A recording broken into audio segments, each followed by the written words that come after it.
Today, we're really getting into the foundational work of a very distinctive filmmaker, Woody Allen. Yeah, we're going right back to the beginning, looking at his early stuff to figure out, what makes his comedy tick. Exactly. Now, before Annie Hall, before Manhattan, Woody Allen Stewart Königsberg. Originally, he was really cutting his teeth in New York, the comedy scene back in the 50s, 60s. A vibrant time. Oh, yeah. Stand-up writing for Jack Paar on The Tonight Show.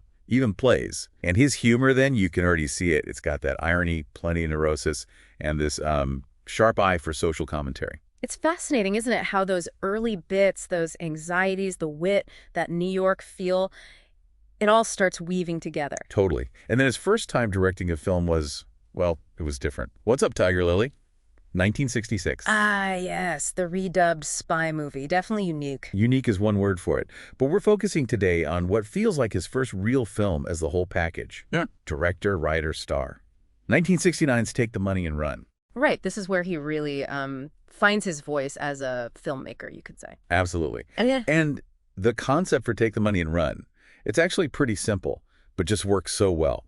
It's a mockumentary. Mm-hmm. Like, it's taking aim at those serious gangster movies, but the main guy, yeah, he's maybe the worst criminal ever. And that's the genius, right? He flips the whole genre just by focusing on this incredibly inept character. The humor comes from failure. Which is exactly what we want to dig into today. How Take the Money and Run basically sets the stage for well, the whole Woody Allen universe. Yeah. We're talking humor that comes straight from messing up, yeah, that kind of tragicomic clumsiness, and this anti-hero who you somehow end up liking. And critically, it's our first big look at Allen, not just acting, but narrating.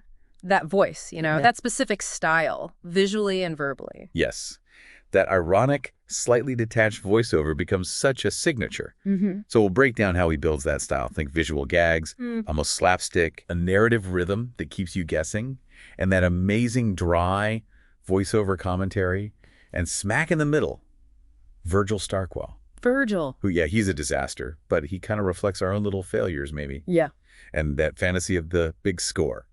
Okay, let's dive in. So that mockumentary style, it's interesting he picks that format because it feels so serious, so journalistic. Right, like those earnest TV documentaries. Exactly. Mimicking that style. You know the type.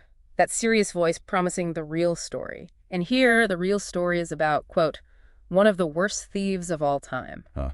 From the very start. From line one, the voiceover isn't just narrating, it's setting up this joke, this contrast. You get these absurd facts, dates all mixed up. Yeah, the narrator almost seems to be enjoying how bad Virgil is. Oh, totally. So it's not just funny, that irony. It's actively taking apart the film's own reality.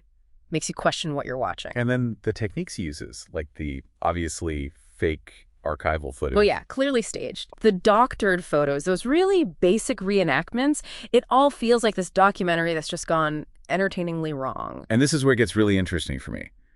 Because by doing all that, by exaggerating the rules of documentaries and gangster films, he's basically showing you how artificial movies are. Pointing out the construction. Exactly. Cinema as a construct.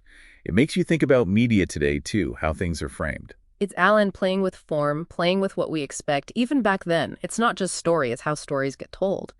And speaking of subverting expectations, let's talk about Virgil himself. Virgil Starkwell. Played by Allen, of course, with this brilliant mix of just pathetic hope and total incompetence. He's the anti-gangster. Completely. This guy blows a bank robbery because he forgets the password for a light bulb. I mean, it's just perfectly absurd. And locking himself in a luggage locker. It's incredible. He really is the embodiment of that Allen neurosis, isn't he? The paranoia, the insecurity, but mixed with this baffling optimism. Yeah, like he genuinely thinks the next one will work out. Despite all evidence. And it's a very physical comedy, more so than some later films. Lots of slapstick. True, the falls, the stumbles, classic stuff. But even that physical humor gets shaped by the voiceover, right? It undercuts any potential coolness Virgil might accidentally achieve. Good point. It's the combination, the visual, and the verbal working together. So failure. That seems key. Oh, absolutely. It's the engine of the comedy. He doesn't just fail sometimes. He fails all the time. Spectacularly. The robberies, the escapes, even that prison interview. Right, where he says he wants to rob another bank, but get it right this time. It's just, wow, failure defines him. And the joke structure is great, too. These slow builds. You think maybe? Just maybe? And then it just collapses into chaos. That rhythm, anticipation, and punchline. So why is it so funny? And why do we, like you said, kind of like him? Yeah, why sympathize? I think it's because he's not malicious. He's just a loser with big dreams. And let's be honest, we've all had plans go completely sideways, right? Yeah. That gap between intention and reality. Oh, definitely. He taps into that universal feeling of things just not working out. Yeah, it's relatable incompetence. And that voiceover again. It's more than narration. It's like this cynical commentary track. Almost mocking him. Totally mocking him with his dry wit. Pointing out how ridiculous he is, sometimes even telegraphing the joke. Like that line, Virgil Starkwell, born in 1930, though some documents list 1960, who could blame them? It's perfect. And the tone is so chatty, like a late-night host sharing an inside joke with the audience. Yeah. And that serves a purpose too, doesn't it? It's sort of metalinguistic. It's commenting on the filmmaking itself. Right, pointing out the tricks, the cliches. It creates this complicity, like we all know how this works. Draws you in. So even though Take the Money and Run is heavy on the slapstick, you can definitely see the seeds of the later Allen style. Oh, for sure. Those little flashes of existential worry. Yeah, that moment where Virgil almost seems to get the futility of it all, just a flicker. But it hints at the deeper stuff to come. And Virgil himself, the lovable loser, the outsider. He's the prototype for so many later characters, isn't he? Absolutely. The neurotic, the lonely, the ones just trying to figure things out. And even the editing, you mentioned the rhythm. Yeah, the quick cuts, the pacing. You see hints of the energy of Bananas, or even the structure of something like Zelig. It's interesting, too, thinking about when it came out late 60s. Big changes happening in the U.S. Vietnam, counterculture, protests. Right.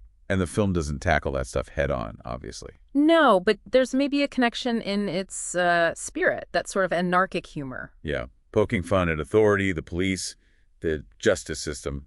It kind of fits with the general distrust of institutions back then. There's a bit of that anti-establishment vibe, even if it's just through sheer silliness. Maybe the wild comedy was just kind of a escape valve during tense times. A way to laugh at the absurdity. Could be. And to really get the flavor, we should probably hit some of those key lines. Oh, definitely. The quotes really nail the humor, like the opening voiceover. Meet Virgil Starkwell, the worst criminal of our time. His rap sheet is as short as his common sense. Sets it all up. Perfect. Yeah. Or Virgil in prison, still optimistic. If I had to do it again, I'd rob that bank, but with a plan. The delusion. It's brilliant. And the voiceover on that first robbery attempt. When we handed him the instruction manual, Virgil thought oxygen referred to the light bulb. No further proof of his genius was needed. Classic Allen. Just dry and devastating. Even when things are bad, Virgil finds something. Prison wasn't so bad. At least they had cable TV. It's that unexpected detail that gets you. And the closing voiceover sums it up. Thus ends the first chapter of Virgil Starkwell's misadventures. And it leaves us a lesson.